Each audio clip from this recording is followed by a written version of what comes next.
जय श्री राधे कृष्णा। नमस्कार दोस्तों, आप सभी का स्वागत है हमारे चैनल ऑफिशियल भक्ति भावना में। आज हम बात करेंगे दोस्तों ऐसे टॉपिक पे जो बहुत कम लोग बताते हैं, तो आप लोग हमारे वीडियो में लास्ट तक बने रहिए। और जितने लोग नए हैं तो प्लीज चैनल को जरूर सब्सक्राइब करें और वीडियो को शेयर भी जरूर करें। तो आइए शुरू करते हैं। दोस्तों, क्या आपने कभी सोचा है कि मृत्यु के बाद आत्मा का क्या होता है? क्या आत्मा तुरंत दूसरे जन्म में चली जाती है या उसे किसी और लोक में जाना पड़ता है?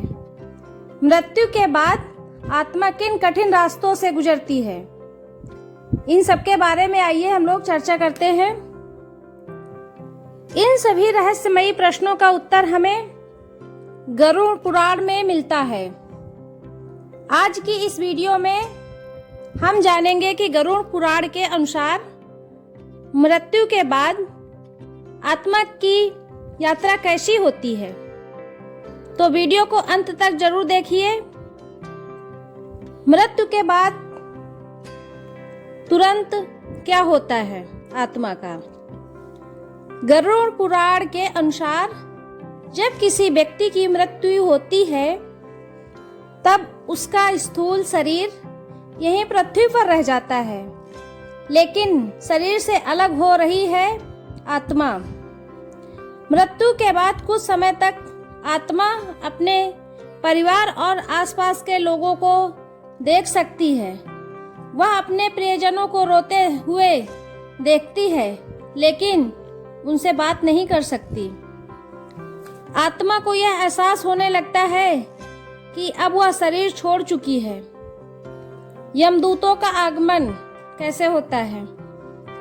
गरुड़ पुराण में बताया गया है कि मृत्यु के बाद यमराज के दूत, जिन्हें यमदूत कहा जाता है, आत्मा को लेने आते हैं।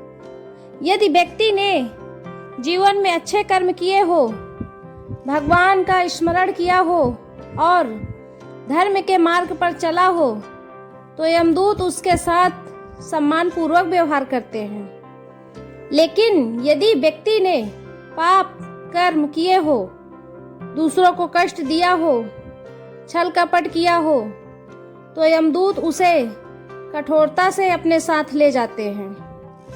अब आइए देखते हैं आत्मा की यात्रा। मृत्यु के बाद आत्मा को यमलोक तक की लंबी यात्रा करनी पड़ती है।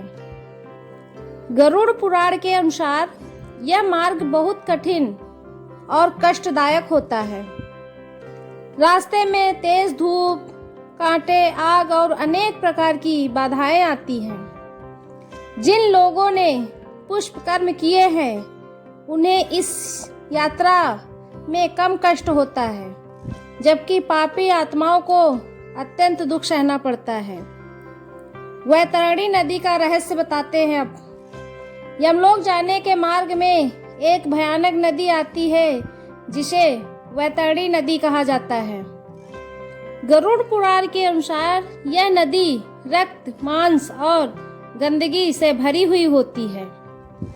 जिन लोगों ने जीवन में गौ सेवा की हो, दान पुष्प किया हो और धर्म का पालन किया हो, वे आसानी से इस नदी को पार कर लेते हैं।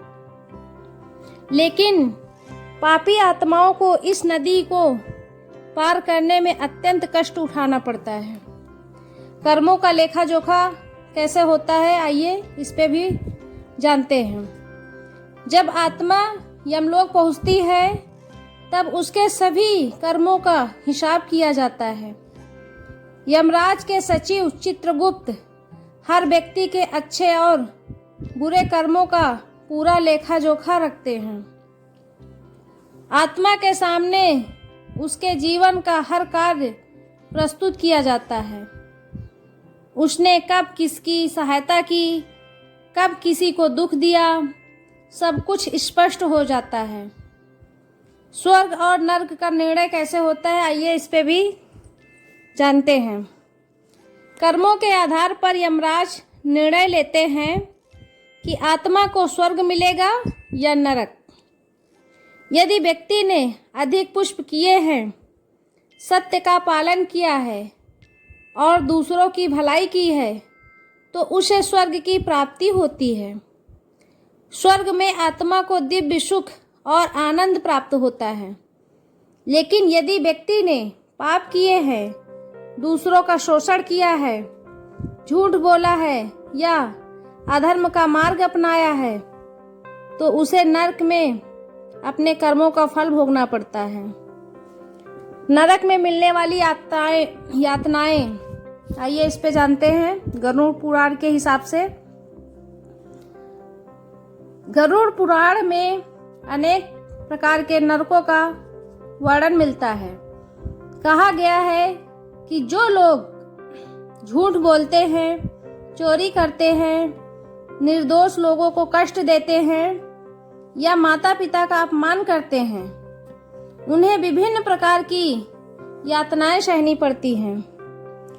हालांकि इन वर्णनों से का मुख्य उद्देश्य लोगों को धर्म और सदाचार के मार्ग पर चलने की प्रेरणा देना है।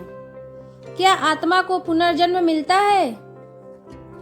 जी हाँ, गरुड़ पुराण के अनुसार स्वर्ग या नरक में कर्मों का फल भोगने के बाद आत्मा को पुनः जन्म लेना पड़ता है। नया जन्म व्यक्ति के पूर्व कर्मों के अनुसार निर्धारित होता है। जिसने अच्छे कर्म किए हैं उसे श्रेष्ठ परिस्थितियां प्राप्त होती हैं, जबकि बुरे कर्मों का परिणाम कठिन परिस्थितियों के रूप में सामने आता है। मोक्ष कैसे मिलता है, आइए इस पे भी जानते हैं गरुड़ पुराण के हिसाब से। गरुड़ पुराण में बताया गया है कि जन्म और मृत्यु के इस चक्र में मुक्ति पाने के लिए भगवान की भक्ति, सत्य, दया, सेवा और सत्कर्म आवश्यक है। जो व्यक्ति निष्काम भाव से भगवान का स्मरण करता है, धर्म का पालन करता है और दूसरों की भलाई करता है, वह मोक्ष प्राप्त कर सकता है। मोक्ष प्राप्त होने पर आत्मा को बार बार जन्म नहीं लेना पड़ता है और वह परमात्मा में विलीन हो जाती है। इस कहानी से क्या निष्कर्ष निकलता है, आइए इस पे भी जानते हैं। दोस्तों, गरुड़ पुराण हमें यह सिखाता है कि हमारा हर कर्म महत्वपूर्ण है। आज हम जो भी करते हैं उसका परिणाम हमें भविष्य में अवश्य मिलता है। इसीलिए हमें सदैव सत्य, धर्म, दया और सेवा के मार्ग पर चलना चाहिए। भगवान का नाम स्मरण करना चाहिए और अपने जीवन को अच्छे कर्मों से भरना चाहिए। अगर आपको यह जानकारी अच्छी लगी हो तो वीडियो को लाइक करें, चैनल को सब्सक्राइब करें और कमेंट में जय श्री हरि अवश्य लिखें।